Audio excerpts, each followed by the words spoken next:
Parlons des facteurs d'offre et de demande pour le nickel et de ce qui pourrait conduire à un nickel à 10 dollars. Et si c'est votre prédiction, je veux dire, vous pouvez faire une prédiction. Donnez-nous les raisons pour lesquelles vous voyez les prix et la demande du nickel évoluer à l'avenir. Oui, eh bien, si seulement nous avions une boule de cristal. Mais je pense que, vous savez, aussi récemment qu'aujourd'hui, ce matin dans les actualités, l'Indonésie a réduit sa production de nickel pour essayer de soutenir le prix du nickel. Et bien sûr, ils se sont retrouvés pris au piège. Pas vraiment.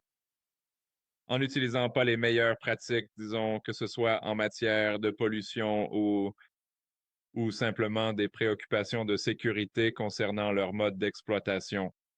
Il y a un certain nombre d'acteurs de l'approvisionnement en nickel à qui l'on demande soit de fermer, soit de réduire leur activité. Donc, vous savez, nous anticipons qu'il y aura une hausse du prix du nickel en 2026. Vous savez, bien sûr, si nous pouvions revenir dans cette fourchette de 8,5 à 9 dollars plus tôt que tard, je pense que cela ferait une grande différence.